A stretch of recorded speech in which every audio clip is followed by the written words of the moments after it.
You're listening to Igbo Community Radio Worldwide. Governor Soludo and the disconnect with the ordinary people.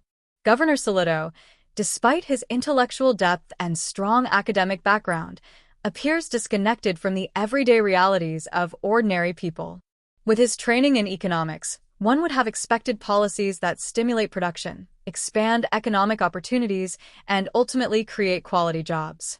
Unfortunately, this has not translated into tangible economic prosperity for the people. More troubling is the failure to build trust, without which public respect and genuine loyalty cannot be earned.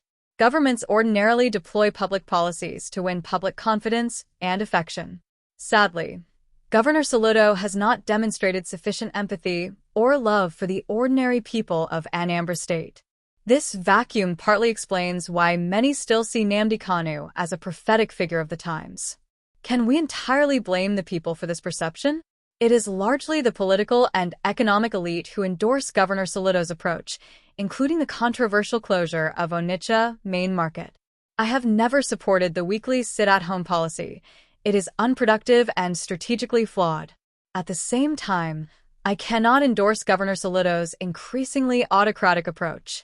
The governor has missed a critical opportunity over the past 46 months to genuinely endear himself to the people, just like Gov. Alex Audi of Abia State. With the tools of 21st century good governance, he could have demonstrated what true public service looks like. Key questions remain unanswered. Is Governor Soludo genuinely interested in improving electricity supply in Anambra State, especially when the state has regulatory powers over power generation, transmission, and distribution? Why the silence while the state monopolist, EDC, continues to exploit the people? What of the businessmen mining our crude oil and natural gas? What about the enforcement of the open grazing law? Food security?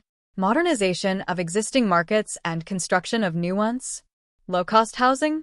Public pipe-borne water? Industrial and agricultural villages? Where are the economic opportunities? What concrete steps have been taken to reduce the widening income inequalities in the state?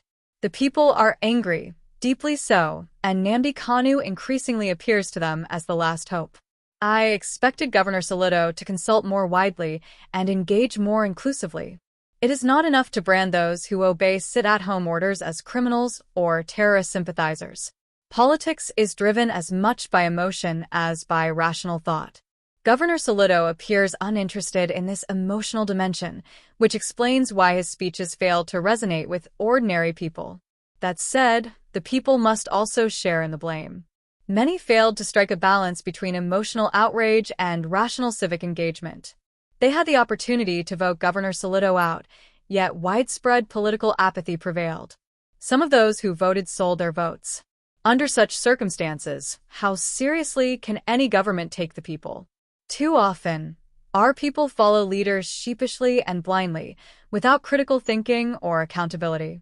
In truth, we have failed ourselves and must confront the consequences of our collective irrationality. After God comes the government. We must recognize that we willingly transferred our power to Governor Soludo for 4 years. It is now our responsibility to organize, engage, and demand accountability, especially in the area of security and economic opportunities. What we seek is a just, equitable, and fair society where human dignity and mutual respect are guaranteed. Sadly, Nigeria in its current form struggles to deliver this. Therefore, the call for a new nation or Nnamdi Kanu release from prison cannot be achieved through sit-at-home protests, but through political processes and active political participation. Subscribe to our channel for news and updates in community.